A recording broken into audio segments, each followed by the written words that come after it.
Hi. So here's what I'm hoping today. I'm going to ask you to cross your fingers.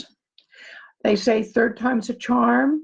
So I'm hoping that we get to go through this video without any technical crashes. We had several in the last couple of days. And yes, it's very annoying and it's embarrassing. And there's nothing that I can do about it. All of a sudden, it all falls apart. But I want to do a shout out for Comcast because turns out it wasn't something that I was doing. It wasn't my equipment. It wasn't because I didn't know what I was doing. It wasn't blame myself, blame myself, blame myself. Hi, Elsie, glad you could be here. No, it had to do with the Comcast equipment. And Comcast could not have been more on top of it, friendlier, more efficient in every way. I can't say enough about them. And I know we sometimes we like to get on these big companies and just, be very critical and negative toward them. And I have nothing but good things to say about the four young men actually, who came out to work on this issue. The last thing that one of the times, one of them climbed up on the pole. He's wearing his harness. He's got a hard hat on. He's climbing up on the pole. And he to put a new connector on for us. Very big deal. And I greatly appreciated it. And it was very cold out. Yesterday it was even colder and it was windy. And two young men came out and put in a new line from the road to our house. Now, the day before, the technician had looked up there and he said, I think one of the problems you have, even though you have a new connector and we fixed everything with your modem, he said, I think the line to your house is damaged. And he said, I think it was installed before Hurricane Sandy. Now, we live on the western side of New Jersey, not on the east side, not along the coast. But New Jersey's a pretty narrow state, as you probably know, and it was a ferocious hurricane, and we live in the forest, so we got a lot of damage from the hurricane. A lot of trees came down. In fact, the trees blocked the road. Sometimes people couldn't go out. It's before we actually moved here, but we heard from the neighbors there was a lot of damage. This young man says, that cable, he says, I know that brand of that cable that was in before Hurricane Sandy. It needs to be replaced, and we can't do it for a week, and I'm really sorry that we can't be there for a whole week. The very next day, not a whole week goes by, one day goes by, and two guys show up at the door and said, we're here to put in the new line. I said, I thought you couldn't do it till next week, and I was going to be patient and wait. He said, no, we had a cancellation, and we knew that you were in a hurry, and so we're here to do it. So I just want to, again, shout out to these young men who have worked so hard to get me back here as Dr. Mary Jo Wagner, the Unstuck Coach, doing tapping and more. So we're going to cross our fingers that everything's been fixed and we're going to go forward. What is tapping and more all about? It is specifically for women entrepreneurs to help you release the emotional and psychological issues that keep you from going forward in your business. Not the skills, not the workshops, not all the stuff that you need to learn, not all the help that you get from your VA and from your mentors and your gurus and so forth. All that's good, all that's necessary, but you can get all those pieces in place and still not move forward in your business because of the psychological and emotional issues that we have, many of which, if not most of which, go all the way back to when we were very small children. So I want to welcome Kimberly also. I'm glad that you can be here. And what are we going to do today? Well, we're going to do a couple things. As you know, I almost always start with a story. So yes, I have a couple stories for you. One's about napkins and one's about celery. And they're both about Thanksgiving and my mother. And you're going, oh, Mary Jo, you're telling another story about your family. Yes, I am. You're going to hear lots of stories about my family. Those are the stories I know best. And I use those stories not to just yak about myself and my family, but I use those stories as illustrations of the way in which my business got stuck because of what I learned as a very small child from my family about business, about money, about perfection, about self-esteem, about working hard, about all of those emotional and psychological issues that can keep us from moving forward. I learned them just as you did. I learned them when I was a very small child. I just don't know your stories, but I know my own stories, and I've put a lot of them together in terms of what kept me from moving forward. So that's what we're going to do today. So let's just, the topic is perfectionism. Okay. And my mother actually wrote the book on perfectionism. She had help from my father, but she was the queen of perfectionism. Our house was so perfect that my friends and I almost never played at our house, not because my mother didn't care about my friends, because my mother wouldn't let us be at our house, but it was just too perfect. I remember one time, I may have been in junior high, one of my friends said, Mary Jo, your house is really beautiful, but it's kind of like a museum. And it was, because my mother had everything in perfect order. Everything had its place. So it wasn't a comfortable place for children to play, and we'd go to my friends' homes to play. So let's go back to this story about Thanksgiving dinner. I was probably 7 or 8 years old. Now, I was an only child, and I was a fairly precocious only child, and my mother expected me to help. So I was taught very carefully about how you set the table, how you do the napkins, how you do all kinds of things I learned at a very early age. And I knew how to do them perfectly because that's what my mother insisted on, was perfect. Hi, Merlin. Nice to see you. So now we're going to have Thanksgiving dinner at our house. And the family took turns. So sometimes it was at our house, sometimes it was my cousin's house, and sometimes it was my grandmother's. This year it was our house. And who's going to be at this dinner? My cousins. Oh, that was fun. I always liked for my cousins to come. That was really fun. It meant a lot of children. It was just great. Hi, Tracy. So my cousins were all going to be there. My aunts and uncles, parents of the cousins, obviously they're going to be there. And my grandparents. That's it. Was the Queen of England going to be there? No, she wasn't invited.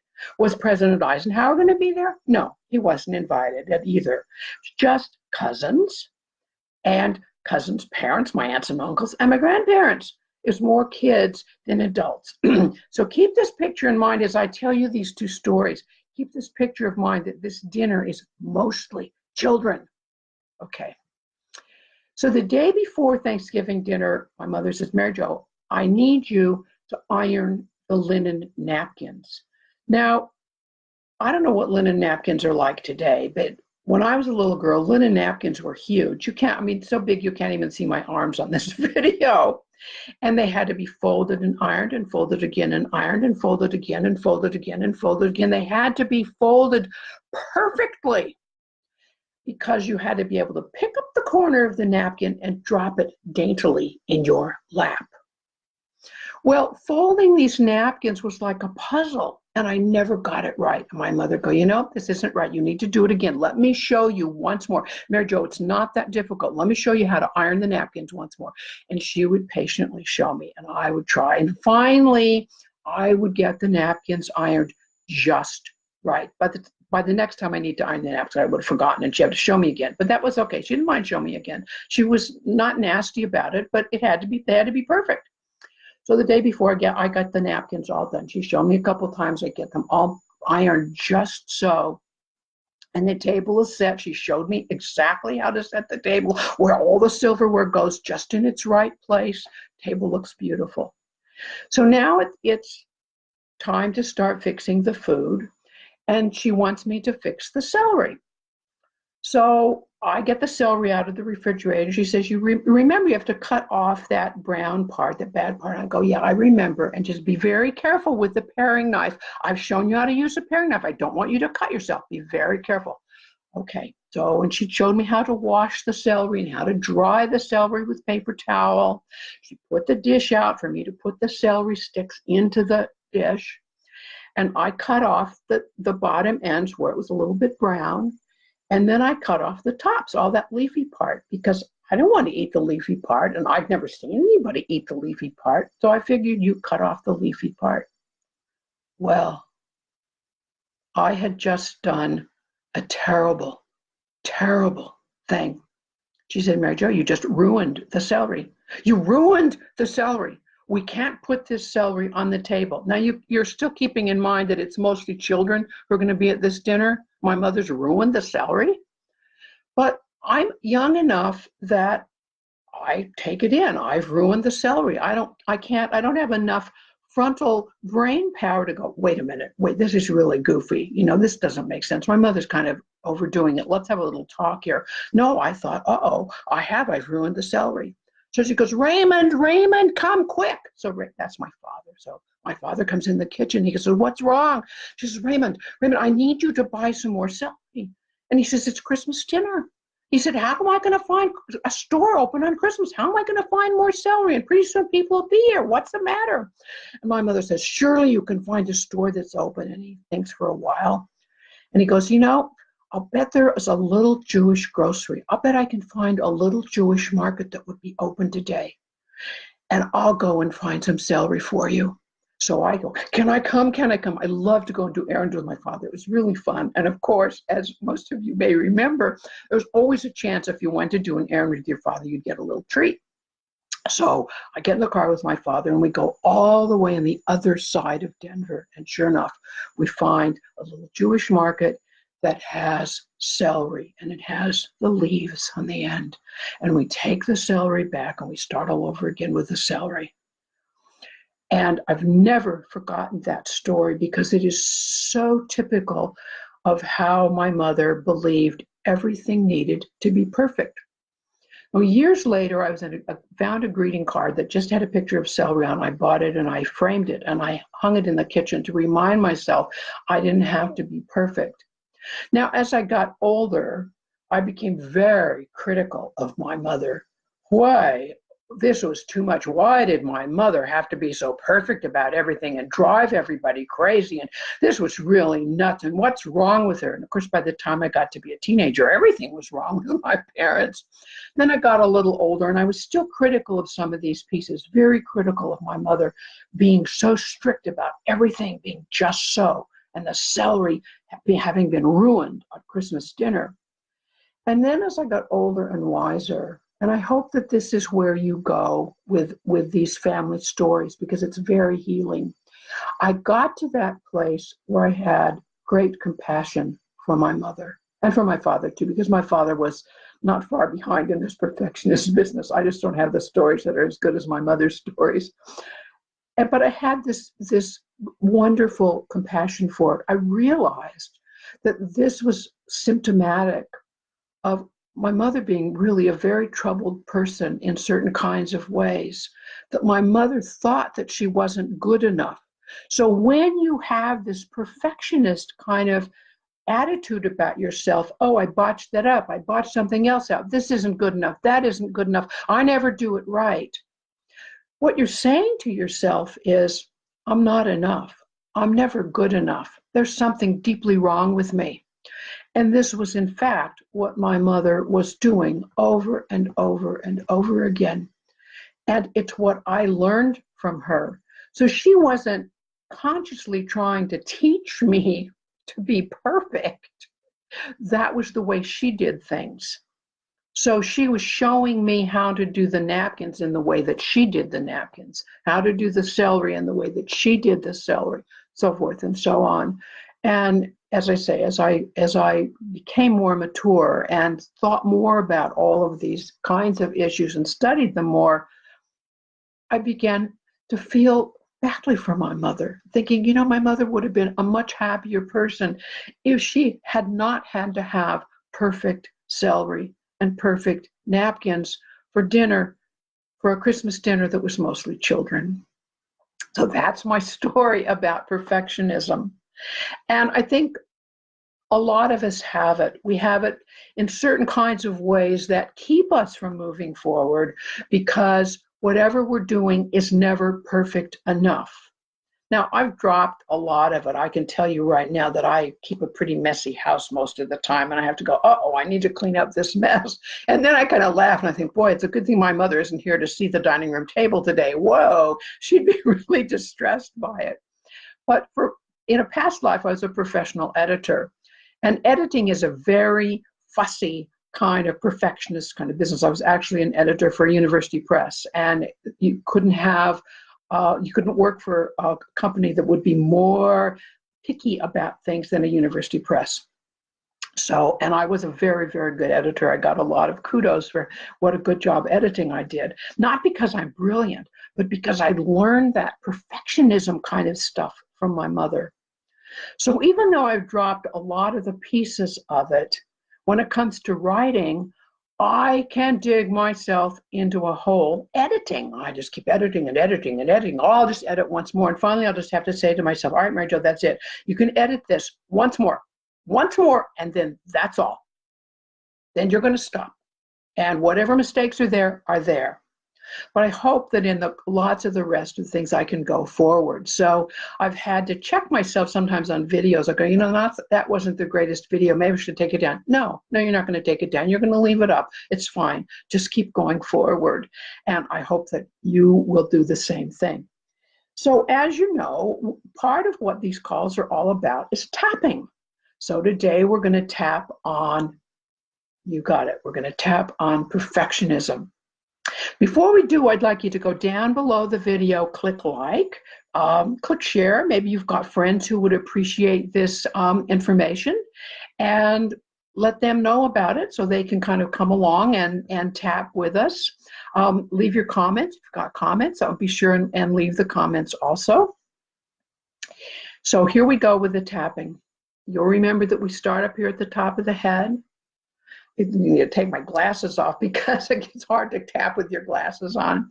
Okay, so if you don't know the points, just kind of follow me. You don't have to get them just right. You're just going to go on the top of the head, top of the eyebrows, so forth and so on and on down. Okay, so here we go. This wasn't very good. I really botched it up. It's really awful. I should have started sooner. I should have planned more. I shouldn't have left it to the last minute. I should have done it better. I can do it better. I'll do it again. I'll do it until I get it perfect. I should have done it a lot better, but I'll keep doing it better. I'll just keep at it and it'll get better. And I won't stop until it's perfect. I have really high standards, very high standards about my work, and I'm going to make it perfect. I'm just going to try harder. That's right. I just need to try harder. I need to try harder. I need to try a lot harder. I should have done better. I should have done better. I should have done a lot better. I can do better. I have very high standards. I'm proud of my high standards. Maybe other people don't have as high standards as I do. I'm proud of my standards, and I need to meet those standards. I need to strive to meet those standards. Strive and work harder and work harder. Do better. I should have done better. I should have started sooner. I shouldn't have waited till the last minute. I should have.